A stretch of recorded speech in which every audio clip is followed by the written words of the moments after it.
Welcome back to our channel. కులదైవం పూజకు వెళ్లి మనీషా మెడలో తాళి కట్టి తాయారుకి షాక్ ఇచ్చిన మాధవ్. అసలు ఇదంతా ఎలా జరిగింది? మాధవ్కి మనీషాకి పెళ్లి ఎలా జరిగింది? కులదైవం గురించి మహాలక్ష్మి తెలుసుకోగలిగిందా లేదా? ఇవన్నీ తెలియాలి అంటే ఖచ్చితంగా ఈ వీడియోలో పూర్తి డీటెయిల్స్ ఉన్నాయి. ఈ ఇంట్రెస్టింగ్ వీడియో కోసం మీరు చూడాలి అంటే ఖచ్చితంగా ఫస్ట్ నుంచి లాస్ట్ వరకు స్కిప్ చేయకుండా చూసేయండి. అలాగే అందమైన డిజైన్ గాజులు వీడియో చూపిస్తూ సీరియల్లో ఏం జరిగిందో చెప్పబోతున్నాను. మరి ఈ వీడియోని అస్సలు స్కిప్ చేయకండి. ఇక వీడియోలోకి వెళితే గనక ఇక మాధవ్, చక్రి వీళ్ళందరూ కూడా ఇంట్లో అందరూ కూడా అడుగుతూ ఉంటారు నారాయణని, కులదైవం పూజ ఎక్కడుంది, అసలు ఆ గ్రామం ఏంటి, మొత్తం వివరాలు చెప్తే ఇప్పుడే మనం వెళ్ళి పూజ చేయించుకోవచ్చు పుత్ర అని చెప్పేసి మహా అడుగుతుంది. మహా అడిగినా కూడా చెప్పకపోయేసరికి ఇదేంటి అసలు చెప్పట్లేదు, ఏం మాట్లాడకుండా వెళ్ళిపోతున్నాడు నారాయణ అని చెప్పేసి వాళ్ళలో వాళ్ళే అనుకుంటూ ఉంటారు. ఇక నారాయణ వల్ల అవ్వదులే మహా, ఖచ్చితంగా ఈ విషయం వెనక ఏదో ఉంది, మనం ఆ గుడి గురించి ఆ ఊరి గురించి తెలుసుకోవాలి అంటే మనకి ఒకే ఒక్క దారుంది. అదేంటి అంటే తాయారు లేదా తాయారు వాళ్ళ అన్నయ్య, వీళ్ళిద్దరిలో ఎవరైనా చెప్తారు, ఖచ్చితంగా ఈ విషయం గురించి వాళ్ళకి తెలిసే ఉంటుంది అని చెప్పేసి ఇంకా అలా మాట్లాడుకుంటారు మాధవ్ వాళ్ళు. మాధవ్ ఆ విధంగా ఎన్ని రకాలుగా ప్రయత్నించినా కూడా అసలు చెప్పరు. తయారు దగ్గరికి డైరెక్ట్గా వెళ్ళి అడిగినా కూడా మీకేంటి చెప్పేది, మీ మొహాలకి కులదైవం ఇంకా పూజలు పునస్కారాలు చేస్తే మీ జీవితాలు మారిపోతాయి అనుకుంటున్నారా? ఎట్టి పరిస్థితుల్లోనూ అది జరగదు, నేను చెప్పను, నాకు చెప్పాల్సిన అవసరం కూడా లేదు, అయినా నాకు తెలియదు అని చెప్పేసి ఇంకా ఆ విధంగా బుకాయిస్తారు. ఇక బుకాయించేసరికి ఇంకా అప్పుడు వదిలేస్తాడు. కానీ ఇంకా ఏం చేయాలి, ఏ విధంగా తెలుసుకోవాలి, తెలిసింది వీళ్ళకే, కానీ వీళ్ళేమో నోరు విప్పట్లేదు అని చెప్పేసి ఇంకా వాళ్ళలో వాళ్ళే బాధపడుతూ ఉంటారు. ఇక చక్రి ఏమో వాళ్ళ దగ్గర నుంచి నిజం ఎలా రాబట్టాలో నాకు బాగా తెలుసులే అన్నయ్య, నువ్వేం వర్రీ అవ్వకు, నేను చెప్తాను కదా అని చెప్పేసి ఇంకా చక్రి ఒక స్వామీజీని తయారు వాళ్ళ ఇంటికి పంపిస్తాడు. అమ్మా, మీ కులదైవానికి మీరు పూజ చేయాల్సి ఉంటుంది, మీరు కానీ చేయలేకపోతే మీ కుటుంబానికి కూడా అరిష్టం, కాబట్టి మీ కులదైవం పూజ ఎక్కడ జరుగుతుంది ఏంటి అనేది తెలుసుకొని మీరు వెంటనే వెళ్ళి పూజ చేపించుకోండి అని చెప్పి అంటే, ఇప్పుడా స్వామి ఇప్పుడు అనంటే ఇంకా ఆ మాటకి నీ బిడ్డ జీవితం బాగుండాలి అన్నా, తన జీవితం సుఖంగా శాంతులతో ఐశ్వర్యంతో ముందుకు వెళ్ళాలి అన్నా ఈ పని చేయించాల్సిందే అని చెప్పేసి ఇంకా ఆ విధంగా చెప్తుంది. ఇదంతా వాళ్ళ ప్లాన్ ఏమో అని చెప్పేసి ఇంకా తాయారు అయితే కామ్గా ఉండిపోతుంది. ఇక ఆ తర్వాత తాయారు వాళ్ళ అన్నయ్య దగ్గరికి ఇంకా స్వామీజీని పంపించి ఇక మొత్తం విషయాలన్నీ రాబట్టేలాగా భయపెట్టిస్తాడు. చూడు, నువ్వు నీ కులదైవాన్ని ఏనాడు కూడా పూజించలేదు, నువ్వు ఈ విధంగా గనక చేస్తే ఖచ్చితంగా నువ్వు సమస్యల్లో ఇరుక్కుంటావు, కాబట్టి నువ్వు ఇదంతా కూడా చేయకుండా ఉండాలి అంటే కన్ఫర్మ్గా నువ్వు మీ కులదైవం ఎక్కడుందో ఏంటో చెప్పు వివరాలు అని అంటే, మా ఊరు రుద్రవరం అండి, రుద్రవరంలో అమ్మవారే మా గ్రామ రక్షణగా ఉన్నారు, ఆవిడే మా కులదైవం అని చెప్పి అనేసరికి ఇంకా ఆ విషయం వచ్చి మళ్ళీ చెప్తాడు స్వామీజీ చక్రికి, బాబు ఇలాగ మీ ఊరు రుద్రవరం అంట, అమ్మవారు ఆ ఊరి అమ్మవారే మీ కులదైవం అంట అని చెప్పి అనేసరికి చాలా థ్యాంక్స్ పంతులు గారు, మీ రుణం ఎప్పటికీ తీర్చుకోలేను అని కొంచెం డబ్బులు ఇచ్చేసి వెళ్ళిపోతాడు. ఇక ఇంటికి వచ్చిన తర్వాత మన ఊరు రుద్రవరం అని చెప్పి అనగానే నారాయణ షాక్ అయిపోతాడు, వీడికి ఎలా తెలిసింది అని.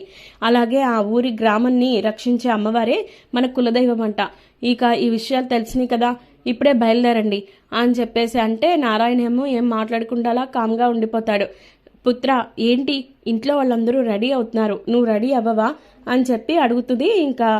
ఇంకా మహాలక్ష్మి అయితే నేను రాలేనులే అమ్మా అని చెప్పి అంటే, నువ్వు లేకుండా కులదైవం పూజ ఏంటి, నువ్వు లేకుండా నీ కొడుకు జీవితం బాగుంటుందా, ఇందాకే కదా నీ కొడుకు కోసం నువ్వు ఏం చేయడానికన్నా రెడీ అన్నావు, మరి అలాంటప్పుడు ఇదేంటి, పద నువ్వు ఏం చేస్తావో ఏంటో నాకు తెలీదు, ముందు నువ్వైతే బయలుదేరు అని చెప్పేసి ఇంకా ఆ విధంగా అంటది మహాలక్ష్మి. సరే అమ్మా, మీకోసం నేను ఒప్పుకుంటాను అని చెప్పేసి ఇంకా నారాయణ కూడా బయలుదేరతాడు. అది కాదమ్మా నేను ఆ ఊరికి అని చెప్పి ఇంకా తటపడాయిస్తూ ఉంటాడు నారాయణ. ఇక ఆ మాటకి చూడు నారాయణ, ఇంక నువ్వేం మాట్లాడుకు, మాధవ జీవితం బాగుండాలన్నా, పెద్దకి ఖచ్చితంగా పెళ్లి జరగాలి అన్నా నువ్వు ఈ గుడికి రావాల్సిందే, ఈ పూజ అందరూ కలిసి జరిపించాల్సిందే అని చెప్పేసి అంటది మహాలక్ష్మి. సరేనమ్మా అలాగే వస్తాను, ఇంకేం మాట్లాడను అని చెప్పేసి ఇంకా ఆ విధంగా బయలుదేరతారు. ఇక అందరూ కూడా ఊరికి రెడీ అవ్వడానికి మొత్తానికి సిద్ధమవుతారు. ఇక సరిగ్గా అప్పుడే బన్సీ ఇంటికి వస్తాడు. ఇంటికి వచ్చి అప్పుడు మాధవ అక్కడే ఉంటాడు. వీళ్ళందరూ ఏమో అన్నీ సర్దుతూ ఉంటారు. ఇక మాధవకి వచ్చి మాధవ ఇలాగా మనీషాకి ఇష్టం లేని పెళ్లి చేసేస్తున్నారు ఇంట్లో వాళ్ళు, నువ్వు వచ్చి ఏదైనా చెయ్యి ప్లీజ్ అని చెప్పేసి బన్సీ చెప్తాడు. చెప్పేసరికి ఏంటి ఏం మాట్లాడుతున్నావు బన్సీ, మనీషాకి పెళ్ళేంటి, అది కూడా ఇప్పటికిప్పుడు, నేను ఊరుకోను అని చెప్పి అంటే అవును నువ్వు తొందరగా రావాలి అందుకే నీకు చెప్పడానికి వచ్చాను అని చెప్పేసి అంటాడు. సరే పద అని చెప్పేసి వెళ్తారు. వెళ్ళేసరికి ఇంకా అక్కడ మనీషాకి ఇష్టం లేకుండానే పెళ్లి జరుగుతుంది. ఇంట్లో వాళ్ళందరూ ఏమో మాధవని దగ్గరికి రానివ్వరు. కానీ మీరు ఇదంతా కూడా కరెక్ట్ కాదు, నేను పోలీస్ కంప్లైంట్ ఇస్తాను, మనీషాకి ఇష్టం లేని పెళ్లిని ఎట్లా చేస్తారు మీరంతా, ఈ పెళ్లి జరగడానికి వీల్లేదు అని చెప్పేసి ఆపుతాడు.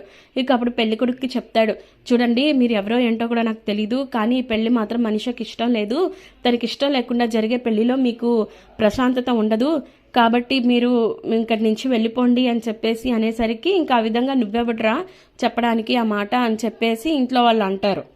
ఇక అప్పుడు మనీషాకి బాధేస్తుంది. అలాగే సరే అయితే ఆ మాట మనీషాని చెప్పమను అని అంటే ఇక అప్పుడు మనీషానే చెప్పిద్ది, నాకు అవును ఈ పెళ్లి ఇష్టం లేదు అని చెప్పి అనేసరికి ఇంట్లో వాళ్ళకి కోపం వస్తుంది, అందరి ముందు అలా చెప్పిందని. ఇక పెళ్లి కొడుకు వాళ్ళు వెళ్ళిపోతారు. వెళ్ళిపోయిన తర్వాత అసలుకి ఇది మా పరువు తీసేసింది, ఈ రోజున మాకు ఇలాంటి కూతురు వద్దు, మాకు ఇలాంటి పెళ్ళ వద్దు, అసలు ఈ పిల్లకి మేము ఇంకా పెళ్లి చేయలేము, ఇది మమ్మల్ని వద్దు అనుకుంది, మేము తెచ్చిన పెళ్లి కొడుకునే వద్దు అనుకుంది, ఇక మాకు దీనికి సంబంధం లేదు, ఇది ఈ రోజుతో చచ్చిపోయింది అనుకుంటాము, ఇక్కడి నుంచి వెళ్ళిపో అని చెప్పేసి గట్టిగా చెప్తారు. దాంతో ఇంకా మనీషా బాధపడుతుంది. ఇక చేసేది ఏమీ లేక మాధవ కూడా ఇంకా మనీషాని తీసుకొని పద, ఇంకా ఎందుకు ఇక్కడ, నీకంటూ ఒక ఆశ్రయం కల్పించడానికి ప్రపంచమే లేదనుకుంటున్నారా వీళ్ళు, ఇష్టం లేని పెళ్లిని చేస్తే ఎన్ని పెటాకులు అవుతున్నాయో తెలియట్లేదా అని చెప్పేసి ఇంకా ఆ విధంగా మనీషానైతే మాధవ తనతో పాటు తీసుకెళ్ళిపోతారు. మరో పక్క ఇంట్లోనేమో వీళ్ళందరూ వెయిట్ చేస్తూ ఉంటారు, ఇదేంటి ఈ టైంలో మాధవ ఎక్కడికి వెళ్ళిపోయాడు, అందరం కలిసి ఊరు బయలుదేరదాం అనుకున్నాం కదా అంటే ఇక కన్నా ఏమో అమ్మో మళ్ళీ ఒకవేళ అన్నయ్యకి ఏమన్నా అనిపించి ఇంట్లో నుంచి వెళ్ళిపోయాడా ఏంటి అని చెప్పి అంటుంటే అలా ఏం జరగదు, ఇంకోసారి అన్నయ్య అలా వెళ్ళనని మాట ఇచ్చాడు కదా అని చెప్పేసి ఇంకా విధంగా అంటూ ఉంటారు చక్రి వాళ్ళు. ఆ లోపు ఇంకా మాధవ మనీషాని తీసుకొని ఇంటికి వస్తాడు. దాంతో మహాలక్ష్మి చాలా హ్యాపీగా ఫీల్ అవుతూ ఉంటుంది, ఇదేంటి నేను పూజ తర్వాత జరుగుతుంది అనుకుంటే ఇప్పుడే పెళ్లి కూతుర్ని తీసుకొచ్చేస్తున్నాడు అని చెప్పేసి హ్యాపీగా ఫీల్ అవుతుంటే ఇంకప్పుడు ఇంటికి వచ్చిన తర్వాత మొత్తం విషయం చెప్తాడు మాధవ. మంచి పని చేసావు పెద్ది, మనీషాకి ఇష్టం లేని పెళ్లిని చేసుకొని ఏం ప్రశాంతంగా ఉంటుంది, అదే ఇష్టమైన వాడితో ఎక్కడ ఉన్నా కూడా ప్రశాంతంగా ఉంటుంది, సంతోషంగా ఉంటుంది, ఈ విషయం వాళ్ళ తల్లిదండ్రులకి త్వరలోనే తెలుస్తుందిలే, నువ్వు మాత్రం మంచి పని చేశావు, సరే ఇంకా ఆలస్యం అయిపోతుంది, ఇప్పటికే పదండి వెళ్దాం అందరం కలిసి, ఇప్పటికే ఆలస్యం అయిపోయింది అని చెప్పేసి అంటది ఇంకా మహాలక్ష్మి. ఇక ఆ విధంగా అందరూ కూడా రుద్రవరానికి బయలుదేరతారు. మరో పక్క నారాయణ ఏమో చాలా టెన్షన్గానే ఉంటాడు. అసలు ఏం జరుగుతుందో ఏంటో నాకేం అర్థం కావట్లేదు, ఇప్పుడు మేము ఈ రుద్రవరానికి వెళ్తే ఎలాంటి పరిస్థితుల్ని ఎదుర్కోవాల్సి వస్తుందో అర్థం కావట్లేదు, భగవంతుడా నువ్వే చూసుకోవాలి అని చెప్పేసి ఇంకా దేవుడికి దండం పెట్టుకున్నట్టు ఇంకా మనసులోనే పెట్టుకుంటాడు నారాయణ. ఇక అప్పుడు మరోపక్క ఇంకా ఇంట్లో వీళ్ళందరూ కూడా రుద్రవరానికి వెళ్ళిపోతారు. ఇక పూజారి గారి దగ్గరికి వెళ్ళిన తర్వాత ఇలా పలానా వాళ్ళు పలానా ఇంటి పేరు ఈ ఊర్లోనే ఉండేవాళ్ళు అది అని చెప్పి మొత్తం డీటెయిల్స్ చెప్తారు. చెప్పిన తర్వాత ఇంకప్పుడు అమ్మ మీకు వివాహం ఇక్కడే అయిందా అని చెప్పేసి మహాలక్ష్మిని చక్రిని అడుగుతారు. లేదండి, కానీ నేను ఈ ఇంటి కోడల్నే, ఇదిగో ఈ చక్రి భార్యని అని చెప్పి మళ్ళీ అనేసరికి ఇంక చక్రి హ్యాపీగా ఫీల్ అవుతాడు. అలా కాదమ్మా, మీరు భార్యాభర్తలే, నేను కాదనడం లేదు, నువ్వు ఈ ఇంటి కోడలవే, అది కూడా కాదనడం లేదు, కాకపోతే ఈ గుడిలో మొట్టమొదటిసారి పూజ చెయ్యాలి అనుకుంటే గనక వాళ్ళకి ఖచ్చితంగా ఈ గుడిలోనే పెళ్ళి అవ్వాలి, అలాంటి వాళ్ళు మాత్రమే ఇప్పుడు పూజ చెయ్యాలి, లేకపోతే పరిణామాలు తీవ్రంగా ఉంటాయమ్మా, అది గుడి ఆనవాయితీ కూడా, అందుకే అన్నిసార్లు చెప్తున్నాను అని చెప్పేసి అంటారు పూజారి గారు. ఇక ఆ మాటకి మహాలక్ష్మికి ఏం చేయాలో అర్థం కాదు. అయ్యో మాకు ఇక్కడ పెళ్లి జరగలేదండి, వేరే చోట జరిగింది, కానీ నేను మనస్ఫూర్తిగా ఈ ఇంటి కోడలుగానే ఈ పూజని చేయాలని నిర్ణయించుకున్నాను అని చెప్పేసి మహా అంటది. ఇక ఆ మాటకి పూజారి గారేమో అయ్యో నేను తప్పుగా అనట్లేదమ్మా, నువ్వు పరిస్థితిని అర్థం చేసుకో, అలా కాదు, ఈ గుడిలో పెళ్ళైన వాళ్ళు మాత్రమే మొదటిసారి ఇక కోడలిగా అంగీకారం అవుతుంది, ఆ పిల్లే ఈ ఇంటికి ఇప్పుడు పూజ చేయాల్సి వస్తుంది, అందుకే నేను అన్నిసార్లు అడుగుతున్నాను, అంతకు మించి నిన్ను వేరేగా ఇచ్చేయాలని లేదమ్మా అని చెప్పి అంటే ఇక అప్పుడు ఆ మాటకి మరి ఇప్పుడేం చేయాలి, మాకు ఇక్కడైతే పెళ్ళి అవ్వలేదు అని చెప్పేసి మాట్లాడుకుంటారు. ఇప్పుడు ఏం చేయాలి అని చెప్పేసి ఫ్యామిలీ అంతా. ఇక అప్పుడే తాయారు కూడా గాయత్రిని తీసుకుని కులదైవం పూజ చేయించడానికి అని చెప్పేసి అదే గుడికి వస్తుంది. ఎందుకంటే స్వామీజీ చెప్పారు కదా, ఎంతన్నా వాళ్ళు అడిగిన నాటకమైనా ఏమనుకున్నా కూడా ఇక ఎలా అన్నా సరే నా కూతురి జీవితం బాగుండాలి అంటే అవును నేను అప్పట్లో అమ్మవారికి మొక్కుకున్నాను కదా, మొక్కు తీర్చేసుకుంటే గొడవ ఉండదు అని చెప్పేసి వాళ్ళు కూడా బయలుదేరతారు. సరిగ్గా వీళ్ళు ఇలా మాట్లాడుకునేటప్పటికీ ఇంకా వస్తే వీళ్ళకి పెళ్ళిళ్ళ పెటాకులా వీళ్ళలా పూజ చేపిస్తారు, అయినా అసలు ఏమనుకుంటున్నారు వాళ్ళు గురించి, వాళ్ళు ఎంత దారుణంగా బిహేవ్ చేస్తూ ఉంటారు, ఎప్పుడు కూడా ఇంతే.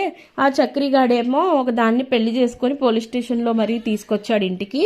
ఇప్పుడు ఈ మాధవ ఏమో ఇంకొక ఆడపిల్లని తీసుకొని వచ్చాడు, ఆ పిల్ల ఏమో కనీసం పెళ్లి లేదు పెటాకులు లేదు, కనీసం ఆ చక్రిగాడు కనీసం తాళిగట్టన్నా ఇంటికి తీసుకొచ్చాడు కోడలుగా అని చెప్పేసి.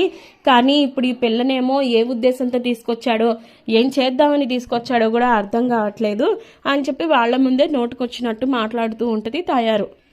ఇక అప్పుడు మాట్లాడుకుంటున్నప్పుడే ఇంకా బాధపడుతుంది మనీష తలదించుకొని ఏడుస్తూ ఉంటే, మనీష నువ్వు ఎందుకు తలదించుకొని ఏడుస్తున్నావు, నువ్వు బాధపడవలసిన అవసరమే లేదు, అసలు నువ్వు ఏం తప్పు చేశావని అని చెప్పేసి ఇంకా ఆ విధంగా అంటాడు. ఇంకా పెద్ద అలా అడిగేసరికి మహా కూడా అంటది, అవును నువ్వేం తప్పు చేసావని తలదించుకుంటున్నావు, నోటుకొచ్చిన వాళ్ళు ఎలా అన్నా మాట్లాడతారు, ఏమన్నా మాట్లాడతారు, కాబట్టి ఈ విషయంలో మనం ఎవరికి భయపడాల్సిన అవసరమే లేదు, నువ్వేమీ ఆలోచించక్కర్లేదు అని చెప్పేసి ఇంకా ఆ విధంగా అంటది.